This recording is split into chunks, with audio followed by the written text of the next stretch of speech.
Hello everyone, good morning. Today I will present about statistic economy. Previously, let me to introduce myself. My name is Fadil Muhammad Aziz. I'm from the University of Teknologi Indonesia, majoring accounting with NPM 25412041. Oke, ketemu lagi dengan saya dan di sini kali ini saya akan membahas ukuran penyebaran data dalam statistika ekonomi. Kalau yang sebelumnya pemusatan data, sekarang kita penyebaran data ya teman-teman. Nah, penyebaran data dalam statistika ekonomi itu adalah memahami seberapa jauh data itu menyebar. Kalau yang sebelumnya terpusat, yang sekarang menyebar. Nah, dari nilai pusatnya, menyebar dari nilai pusatnya. Nah, kunci untuk menganalisis resiko, stabilitas, dan keragaman dalam ekonomi itu bisa pakai teknik ini, teknik penyebaran data dalam statistika ekonomi ini, gitu teman-teman. Nah, apa itu ukuran penyebaran data? Ya, ada di sini ya. Kita bisa lihat sama-sama. Ukuran penyebaran data adalah alat statistik untuk mengetahui seberapa jauh data menyebar dari nilai pusatnya, baik mean, median, maupun modus. Nah, semakin besar nilai penyebaran, semakin beragam dan tidak seragam data tersebut. Dalam ekonomi, pemahaman ini sangat penting untuk membaca variabilitas harga, pendapatan, dan risiko investasi.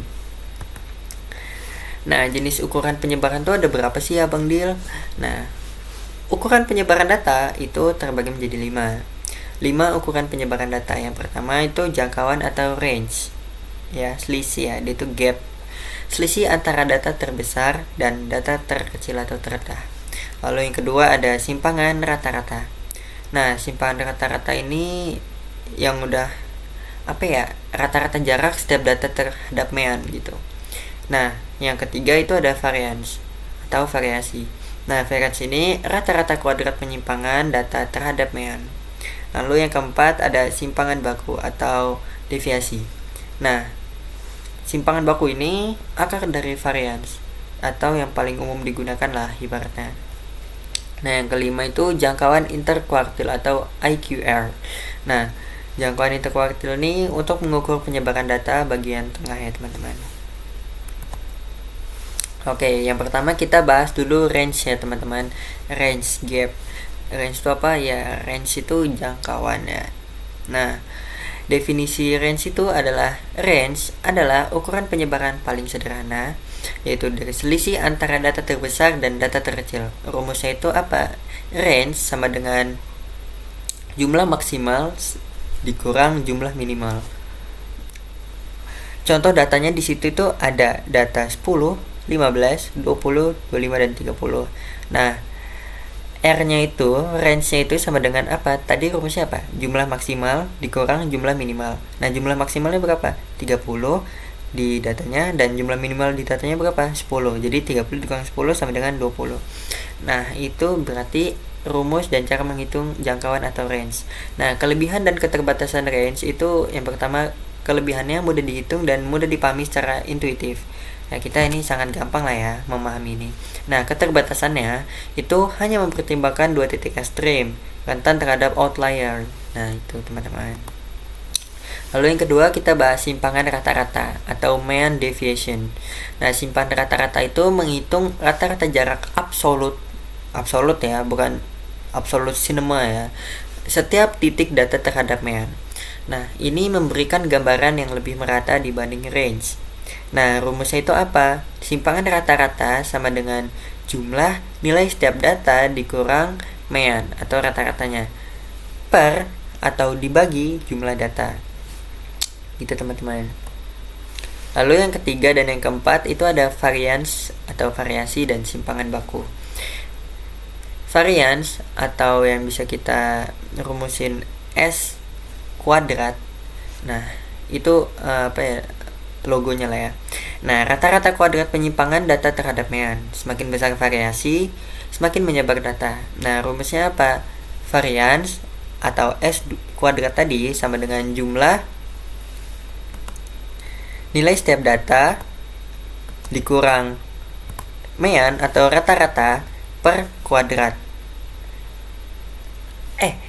pangkat 2 kuadrat per n atau jumlah datanya.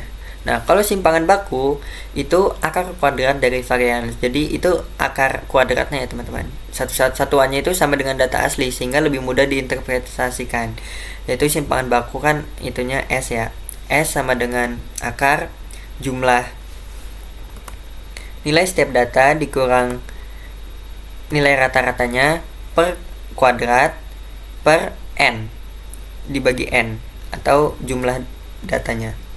Nah, simpangan baku adalah ukuran penyebaran yang paling sering digunakan dalam statistika ekonomi dan analisis keuangan. Jadi, simpangan baku ini ibaratnya center point-nya lah ya, nilai yang paling sangat penting centernya gitu, mid-nya lah. Lalu selanjutnya IQR, robust terhadap outlier, ideal untuk data tidak simetris. Itu teman-teman. Lalu yang terakhir IQR atau jangkauan interkuartil. IQR mengukur penyebaran 50% data tengah sehingga tidak terpengaruh oleh nilai ekstrim atau outlier. Rumusnya itu IQR sama dengan kuartil 3 dikurang kuartil 1. Berarti kuartil bawah 25% dikurang kuartil atas 75% dikurang kuartil bawah 25%. Nah, IQR ini sangat berguna untuk mendeteksi data pencilan seperti outlier itu yang nilainya ekstrim ya, teman-teman. Nah, dalam analisis ekonomi. Nah, fungsi dalam statistika ekonomi itu apa sih tadi? Nah, ukuran penyebaran bukan sekedar alat matematis dan ia adalah fondasi pengambilan keputusan ekonomi. Yang pertama seperti stabilitas harga, yaitu fungsinya untuk mengukur fluktuasi harga barang dan jasa di pasar.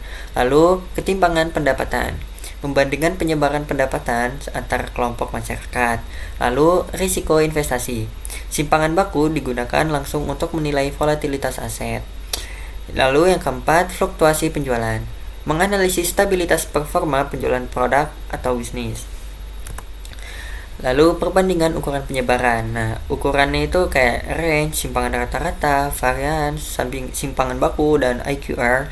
Itu beda-beda ya ukuran penyebarannya. Nah, kalau range itu rumus dasarnya itu X max X per min X min. Jadi jumlah maksimal data maksimal dikurang data minimal. Begitupun simpangan rata-rata. Simpangan rata-rata